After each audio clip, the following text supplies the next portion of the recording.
Bem-vindo de volta ao Bull&Bear e olhamos para os impactos, Diogo, que estas medidas todas terão nos mercados, e os primeiros minutos ou horas são de ruído, como vocês estavam a dizer mesmo agora. A seguir é que se vai perceber, mas para já o efeito parece positivo.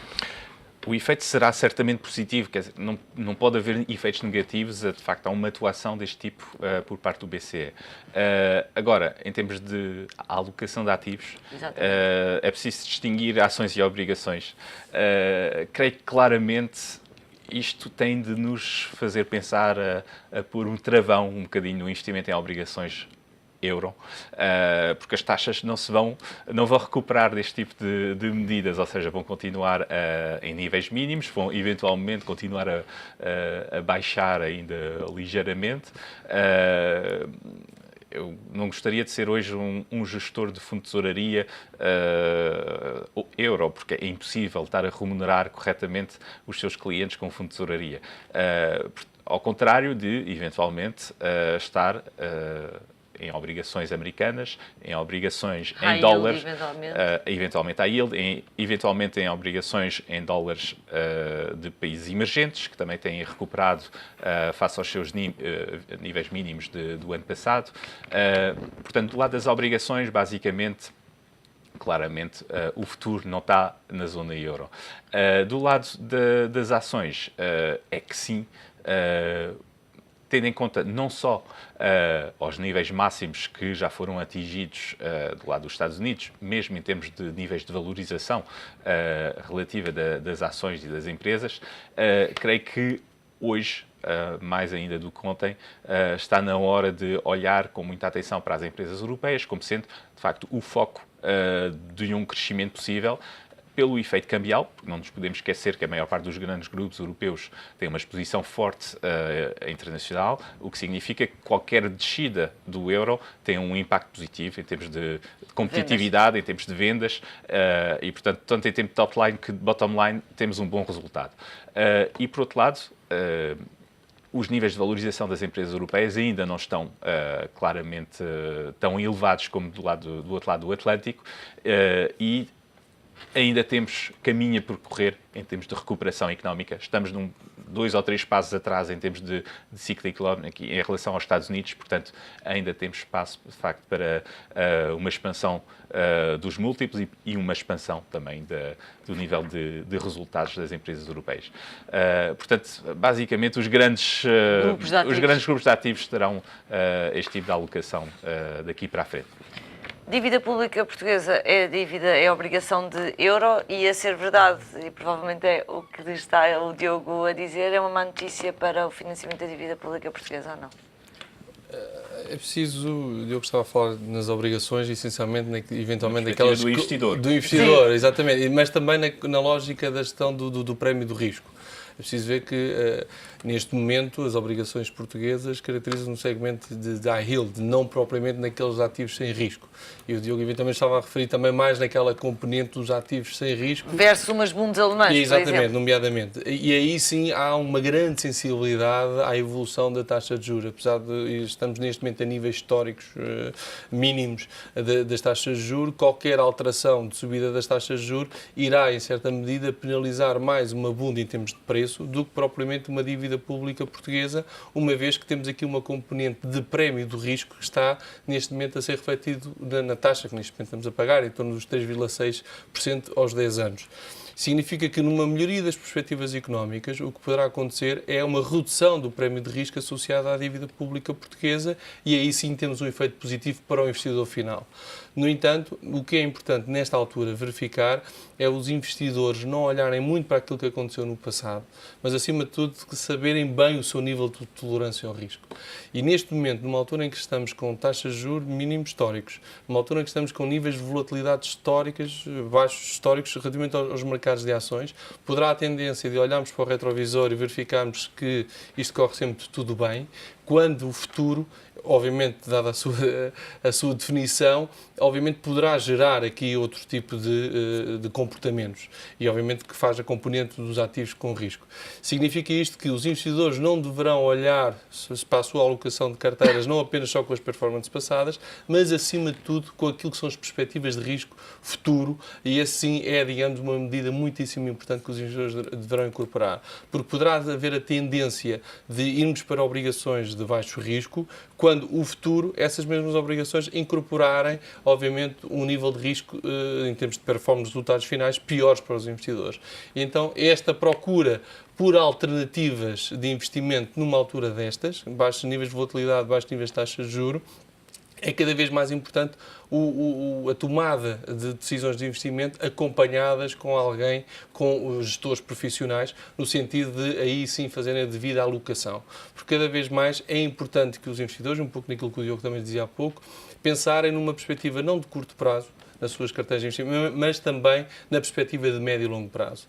Essencialmente por um aspecto muito importante, a reforma, em que muitas vezes é um tema difícil e um conceito difícil das pessoas tomarem consciência, mas se nós verificarmos hoje em dia aquilo que são os desafios das finanças públicas portuguesas e o peso das pensões, obviamente daqui a 20, 30 anos o sistema de pensões não será exatamente igual àquilo que é hoje. Então as pessoas terão que tomar as suas decisões de poupança a pensar exatamente nessa altura. E obviamente a tomada de decisões a pensar a 20 anos, 30 anos, com o auxílio de profissionais de uma forma independente, fazerem a sua gestão e alocação de carteiras, é muitíssimo importante nesta fase, um pouco aquilo que o Diogo dizia, há um grande predomínio daquilo que é a componente de depósitos a prazo, mas há para lá um mundo de depósitos a prazo, nomeadamente em termos das lógicas de fundos de investimento, que deverão estar presentes nos investidores numa perspectiva de médio e longo prazo.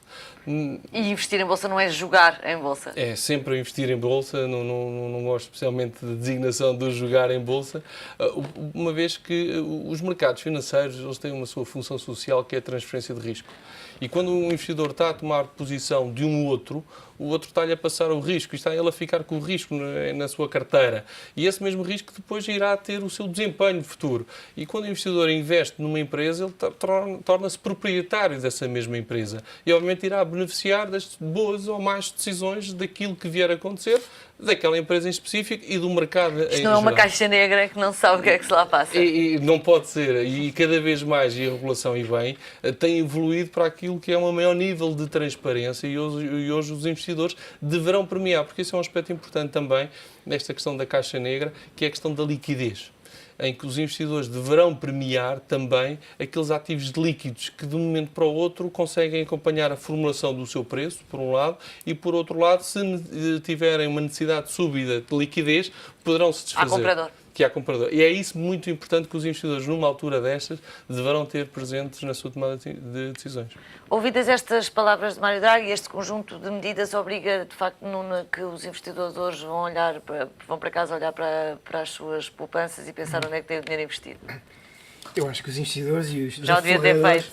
Devem olhar para a sua poupança de forma séria, não só por causa do Sr. Mário Draghi, mas porque, enfim, é um ativo, é importante, considerando todas as alterações que nós prevemos no sistema de pensões no futuro, enfim, e um pouco a falência do Estado de Previdência, o reequacionamento do funcionamento da forma como, enfim, o período depois de vida ativa das pessoas, enfim, é financiado. E isso claramente deve preocupar as pessoas. É uma preocupação muito importante e, portanto, obviamente que de grande importância. As pessoas deverão olhar para essa componente da sua vida. Mas justifica mudarem agora perante isto, realocarem aquilo que tem sido as suas opções até agora? Não, ou seja, é verdade que, enfim, estávamos aqui a falar de depósitos a prazo e de outro tipo e versus outro tipo de investimentos. Aqui o grande problema é as pessoas aqui em Portugal normalmente não estão educadas nem estão formatadas para olhar para a sua poupança numa ótica de mais médio e longo prazo e, portanto, estão muito preocupadas com a liquidez e, portanto, obviamente, quem está preocupado com a liquidez procura instrumentos financeiros, ou, neste caso, depósitos bancários, instrumentos bancários que lhes permitam ter esse acesso continuado à liquidez. Mas, obviamente, não é a melhor forma de rentabilizar as suas poupanças, ou seja, obviamente que a Bolsa tem mais risco e, de certa forma, pode ser encarada como um jogo e apesar de não o ser, mas há muita gente que olha para a Bolsa como um jogo e não está completamente errada. Ou seja, se olharmos para um investimento em Bolsa com uma perspectiva de um horizonte temporal de 2 ou 3 meses, obviamente que estamos a jogar. E estamos a jogar um jogo complicado, não é um jogo normal, é um jogo no qual as perspectivas, a probabilidade de ganhar é bastante reduzida. Portanto, aqui tem tudo a ver, de facto, A probabilidade de ganhar não é reduzida. Em Bolsa, a probabilidade de ganhar, em média, é positiva. Portanto, no curto prazo, ao contrário dos jogos. A definição de um jogo é que... É por causa disso que as pessoas não investem em Bolsa, sabem? No curto Mas prazo, vindo um investidor, acho isso... Eu posso dar alguns dados que no curto prazo, quem aposta no curto prazo, 90% dos casos perde dinheiro. E, portanto, quem olha para a Bolsa... Não o faz de forma aleatória, basicamente. Não, porque simplesmente é um jogo que não se deve jogar no curto prazo, ou é um investimento que não se deve olhar com uma perspectiva temporal de tão reduzida dimensão. Portanto, a Bolsa é por si só um investimento de risco e de alguma volatilidade. Obviamente nós sabemos, e se olharmos para o conjunto dos ativos que estão à nossa disposição, que em séries longas, em séries históricas longas, o investimento bolsista é provavelmente aquele que traz melhor rentabilidade. Isso está provado, é dos livros e é muito difícil refutar estes números. Agora, se olharmos para a Bolsa, de facto, numa perspectiva oportunística, temos que ser profissionais para o fazer e, portanto, enfim, requer uma atenção e requer uma disponibilidade e conhecimentos técnicos acima da média. É para isso que existem os fundos, os fundos de investimento, os fundos PPRs, os fundos de pensões e, portanto, um conjunto de instrumentos que fazem que não se está a jogar, mas está-se a investir e está-se a entregar a gestão de um ativo que pode ser pequeno, médio ou grande, a um gestor profissional que tem requisitos de diversificação, tem requisitos de liquidez, tem requisitos, obviamente, de risco e de cumprimento de um conjunto de regras impostas pelas autoridades europeias e pela CMVM em particular. A Optimize existe desde 2008, em setembro de 2008 foi o nosso lançamento oficial, portanto, nascemos com a crise. Não fiz a estatística em relação aos clientes que jogaram connosco mesmo a curto prazo, mas neste período de 5 anos e meio tenho a perfeita, absoluta certeza que nenhum cliente, não há uma maioria de clientes que ao fim de 3 meses estavam negativos em relação aos seus investimentos na Optimize. Mas importa, esta discussão é importante. Quando as pessoas vão ter com a Optimize e querem investir contigo, com a Optimize, não estão a jogar, porque estão a ser ajudados. O que estás a dizer, isso é um ponto importante. Isso é um ponto importante. Todas as pessoas acham de alguma maneira que têm um investidor dentro de si, a escolher as ações. E é um processo intelectualmente estimulante. Precisamente, mas é preciso ter cuidado, é isso que estás a dizer. Não, de facto tem que ter cuidado. E vivemos num mundo complexo e onde as alterações conjunturais são cada vez, e os ciclos são cada vez mais próximos e menos previsíveis. E, portanto, obviamente, isto para chegar aonde? Para chegar que as coisas devem ser colocadas no seu devido lugar. Há pessoas que nunca vão ter perfil para investir em Bolsa. Agora, obviamente, existem muitas pessoas que não investem em Bolsa, que eventualmente têm não só um conjunto mais alargado de poupanças, enfim, se dedicarem um pouco mais e se pensarem um pouco mais de que a poupança é uma componente importante, ou pode ser uma componente importante no futuro, pode eventualmente, ou socorrendo de profissionais, como, por exemplo, a Optimize, ou como o Banco Best, podem, obviamente, maximizar a rentabilidade dessa poupança. Agora, temos é que definir que de facto, enfim, isto não é... Não é a Bolsa per si, é quem está a olhar para a Bolsa. Não é um processo assim tão simples, ou seja, não é qualquer pessoa que lê 2 ou 3 livros e de repente se torna um grande investidor. Por isso é que existem os financial advisors, por isso é que existem os consultores, por isso é que existem os profissionais. E, portanto, as pessoas que não sabem, há pessoas que têm, enfim, até pela sua atividade profissional, não quer dizer que tenham até formação em economia, gestão ou finanças, ou tenham trabalhado no passado em mercados financeiros. Mas há pessoas que têm, de facto, uma apetência e têm uma capacidade para olhar para o futuro, têm uma grande percepção de risco, não é preciso estudar para ter uma grande percepção de risco, há pessoas que naturalmente conseguem desenvolver essa percepção de risco e, portanto, conseguem fazer uma alocação racional das suas poupanças e das suas disponibilidades. Outras pessoas, infelizmente, enfim, ninguém é obrigado a ser um expert em todo... Nós também não temos nada de medicina, aliás, que se cobra por esse serviço. Há um aspecto que é importante relatar, é que uma pessoa que vai falar com com um agente do balcão de um banco não está...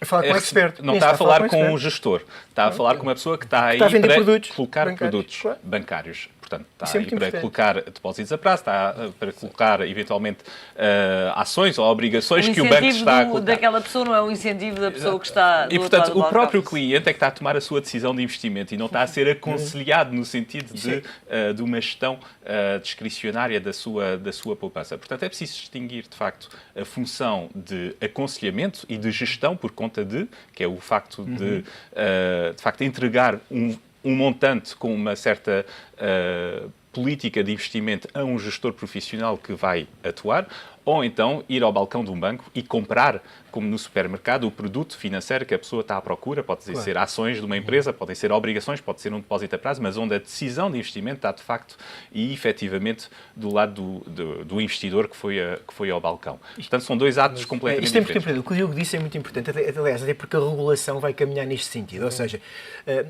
todo o nosso sistema de poupança e de aforro versus investimento, se quisermos olhar assim para algumas formas de poupança, era muito canalizado para o sistema bancário. E o sistema bancário, de certa forma, tirando algumas estruturas dentro do próprio sistema bancário, private banking, um aconselhamento mais personalizado, Mas para quem tinha estava mais ao dinheiro, alcance- aí não estamos a falar do Exatamente, de português em pessoas, geral. pessoas que tinham mais disponibilidade de capital, não era muito especializado.